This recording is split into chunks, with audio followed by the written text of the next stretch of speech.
Hey guys, welcome to Eclipse education. तो जैसा कि आपको पता होगा, जीविका की तरफ से सभी पोस्ट का अपॉइंटमेंट लेटर इसके ऑफिशियल वेबसाइट पे अपलोड कर दिया गया है। हालांकि इसको डाउनलोड करने में परेशानी आ रही है क्योंकि बहुत सारे स्टूडेंट्स का मैसेज आया और वो लोग ये बोल रहे हैं कि सर, जब हम लोग अपना रोल नंबर एंटर कर रहे हैं वह file not found bar bar show कर रहा है। तो इसका सर्वर का कहानी आपको पता है, चाहे वो रिजल्ट हो जाए या फिर प्रोविजनल आंसर की हो जाए, ये 1-2 दिन बाद ही प्रॉपर तरीके से काम करता है। मुझे लगता है अब तो वो प्रॉब्लम रिजॉल्व हो गया क्योंकि शाम में 2-3 कैंडिडेट्स का मैसेज आया था, उनका अपॉइंटमेंट लेटर डाउनलोड हो गया। तो अपॉइंटमेंट लेटर मिलने के बाद अब इसका अगला प्रोसेस क्या होगा, ज्वाइनिंग कब से होगी, और ये 5 अगस्त से लेके 11 अगस्त के बीच में विभिन्न पोस्ट के कैंडिडेट्स को बुलाया गया है। वहां पे क्या होगा, कौन से डॉक्यूमेंट्स हमें लेके जाएंगे, क्या फिर से डॉक्यूमेंट वेरिफिकेशन होगा, क्या ट्रेनिंग की बात होगी या फिर उसी दिन से ज्वाइनिंग होगा, सब कुछ हम लोग इस वीडियो में जानने की कोशिश करेंगे।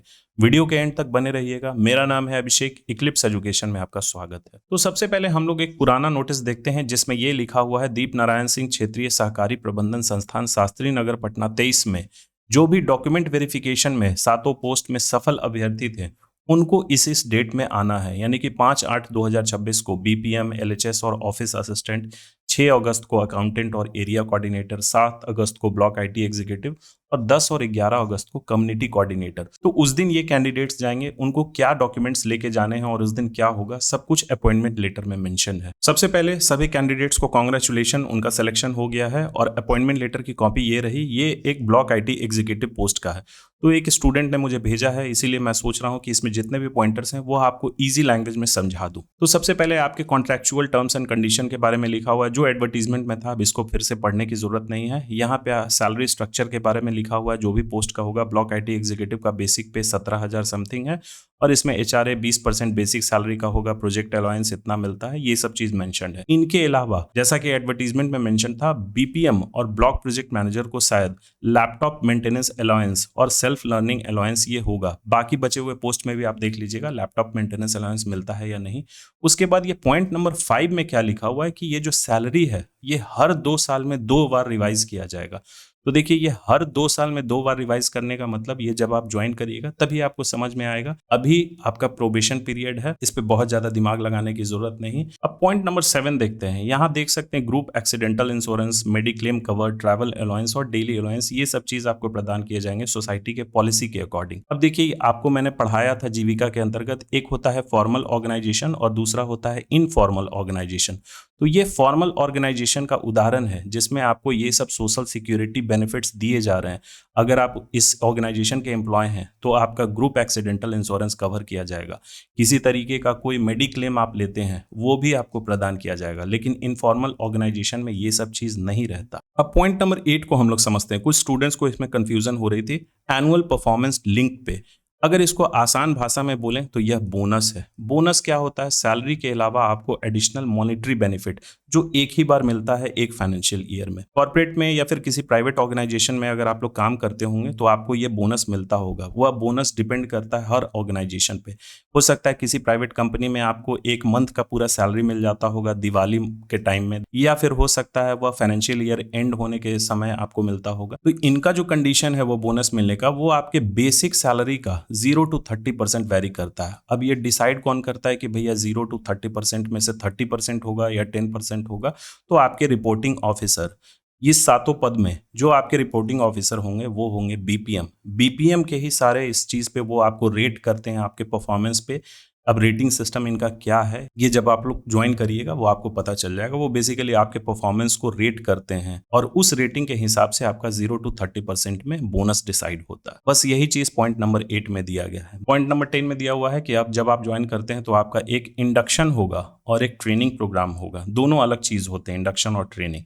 पॉइंट नंबर 10 में अगर आप रिजाइन करना चाहते हैं तो आपका क्या कौन से कंडीशन आपको फॉलो करने हैं। तो रिजाइन करने में बेसिक वही है कि आपको 1 मंथ का नोटिस देना होगा। अगर आप इमीडिएटली अगर आप रिजाइन करते हैं तो 1 मंथ का सैलरी आपको पे करना होगा। पॉइंट नंबर 11 में आपके छुट्टी के बारे में दिया हुआ है। 1 साल में टोटल 36 छुट्टी आपको मिलेगी और छुट्टी का विवरण यहाँ आप देख सकते हैं। कैजुअल लीव हर महीने में 1 मिलेगा, अर्न लीव्स ईएल जिसको बोलते हैं हर महीने में 2 बार, और उसके अलावा ये सब जो होते हैं आपके नेशनल हॉलीडेज और मैटरनिटी लीव्स, पैटर्निटी लीव्स, ये सब के लिए तो आप एलिजिबल हैं ही। पॉइंट नंबर 12 में है, initially you will be on probation for 3 months. मतलब कि शुरुआत में आप 3 महीने के लिए प्रोबेशन पे रहिएगा।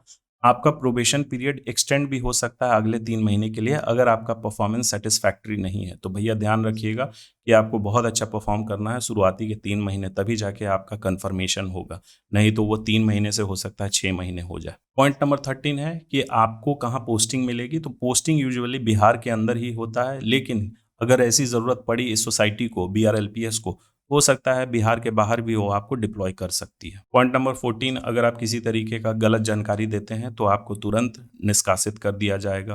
पॉइंट नंबर 15 है रिजिग्नेशन से रिलेटेड कि अगर आप अपने पद से रिजाइन करना चाहते हैं तो आपको 1 मंथ का नोटिस देना होगा और किन्हें एड्रेस करके, रिटर्न में CEO BRLPS। पॉइंट नंबर 17, ये प्रोबेशन के दौरान की बात हो रही है कि अगर प्रोबेशन के दौरान अगर आपको BRLPS टर्मिनेट करना चाहती है तो वो आपको 7 दिन का नोटिस देके टर्मिनेट कर सकती है, या फिर आपको अगर रिजाइन करना है तो वही बात है, 1 महीने का नोटिस दीजिए, नहीं तो 1 महीने का सैलरी आपको कॉम्प्रोमाइज करना होगा। पॉइंट नंबर 18, अगर आप काम करने में असक्षम है या फिर आप जानबूझकर काम नहीं करना चाह रहे हैं, उस केस में आपको टर्मिनेट कर दिया जाएगा। पॉइंट नंबर 19, ये ट्रांसफर के बारे में, आपको जिला के अंतर्गत या फिर राज्य के अंतर्गत कहीं भी ट्रांसफर किया जा सकता है। अब पॉइंट नंबर 20 में क्या बोला जा रहा है, जब आप BRLPS में नियुक्त हैं तो आप कोई भी पार्ट टाइम या फिर फुल टाइम एम्प्लॉयमेंट किसी और ऑर्गेनाइजेशन में नहीं कर सकते, या फिर किसी तरीके का कोई बिजनेस एक्टिविटी आप नहीं कर सकते। अगर ऑर्गेनाइजेशन को ये पता चल गई तब आपको टर्मिनेट कर दिया जाएगा उसी दिन से, और आपके खिलाफ लीगल एक्शन भी लिया जा सकता है। पॉइंट नंबर 21, आपके एम्प्लॉयमेंट के दौरान जो भी आपको सामग्री दिए गए हैं वो आपकी संपत्ति नहीं है, BRLPS की संपत्ति है। पॉइंट नंबर 22 में क्या बोला जा रहा है कि जो भी लॉज बनाए जाएंगे वो आप पे भी लागू होते हैं। और पॉइंट नंबर 23 में क्या बोला जा रहा है, कॉन्फिडेंशियलिटी क्लॉज के बारे में,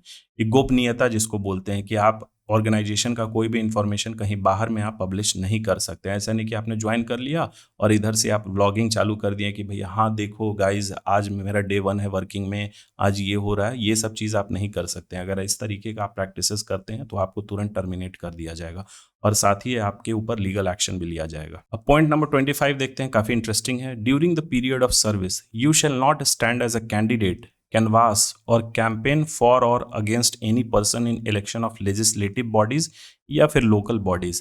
तो सीधे भैया ये कहना चाहते हैं कि जब आप काम कर रहे हैं जीविका में, मतलब कि आपकी नियुक्ति हो गई है, उस दौरान आप ना तो कोई प्रत्याशी के रूप में खड़े हो सकते हैं, चाहे वो लेजिस्लेटिव का चुनाव हो या फिर कोई लोकल बॉडीज़ का, म्यूनसिपैलिटीज़ या फिर पंचायत का चुनाव हो रहा है, तो आप मुखिया के तौर पे आप खड़ा नहीं हो सकते, या मेयर के तौर पे आप खड़ा नहीं हो सकते, या फिर आप विधायक, MLA, MLC।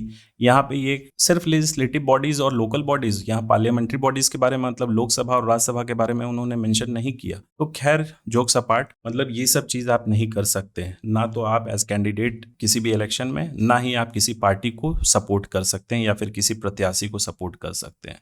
अब पॉइंट नंबर 27 देखते हैं, काफ़ी इंपॉर्टेंट है। इसमें यह बोला जा रहा है कि जो भी आपके एजुकेशनल सर्टिफिकेट हो गए या फिर कोई एक्सपीरियंस सर्टिफिकेट है या फिर कास्ट सर्टिफिकेट है, अगर आप एप्लीकेबल हैं तो आपको उस दिन 7 अगस्त को, ब्लॉक IT एग्जीक्यूटिव की मैं बात कर रहा हूं, 7 अगस्त 2026 को DNS शास्त्री नगर में ये सब डॉक्यूमेंट्स लेके जाने हैं। यानी जो आप डॉक्यूमेंट वेरिफिकेशन में जो भी टेस्टिमोनियल्स या फिर आप एकेडमिक सर्टिफिकेट लेके गए थे वो आपको लेके जाना है, और वही कास्ट सर्टिफिकेट जो SDO द्वारा बना हुआ है, तो आपको नया बनवाने की जरूरत नहीं है। जो आप DV में लेके गए थे वही आप दोबारा लेके जाइएगा, उसकी ओरिजिनल और फोटोकॉपी दोनों। इनके अलावा आपको एक मेडिकल फिटनेस सर्टिफिकेट जो कि जनरल फिजिशियन द्वारा इशू होना चाहिए, वो आपको जरूर लेके जाना है। तो ये गवर्नमेंट जॉब की रिक्वायरमेंट होती है कि आपको मेडिकल फिटनेस सर्टिफिकेट प्रेजेंट करना होता है। तो ये मेडिकल सर्टिफिकेट जो कि जनरल फिजिशियन द्वारा, वह किसी गवर्नमेंट हॉस्पिटल के जनरल फिजिशियन द्वारा होना चाहिए। ये बात आप ध्यान रखिएगा, किसी प्राइवेट जनरल फिजिशियन से आप नहीं बनवाइएगा। तो आपके एरिया में कोई भी PSC होगा या फिर गवर्नमेंट हॉस्पिटल होगा, वहां पे जाके आप नॉर्मल से ये बात आप बोलिएगा, वो आपको ये मेडिकल फिटनेस सर्टिफिकेट बना के दे देंगे। अब इसका कुछ फॉर्मेट होता है, अभी तक जीविका ने तो कोई फॉर्मेट इसके ऑफिशियल वेबसाइट पे अपलोड नहीं किया है, हो सकता है 1-2 दिन में ये अपलोड कर दें। अगर अपलोड नहीं करते हैं तब उससे रिलेटेड मैं आगे वीडियो बना दूंगा कि किस तरीके से, कौन से फॉर्मेट पे आपको यह मेडिकल सर्टिफिकेट प्रस्तुत करना है। तो बस यही था इस अपॉइंटमेंट लेटर में, सारे पॉइंटर्स को मैंने इजी लैंग्वेज में आपको समझा दिया। फिर भी अगर आपको कोई चीज़ पूछना है तो आप कमेंट करके ज़रूर पूछ सकते हैं। तो चलिए मिलते हैं अगले वीडियो में। So thank you for watching, please subscribe, share और लाइक करना ना भूलें।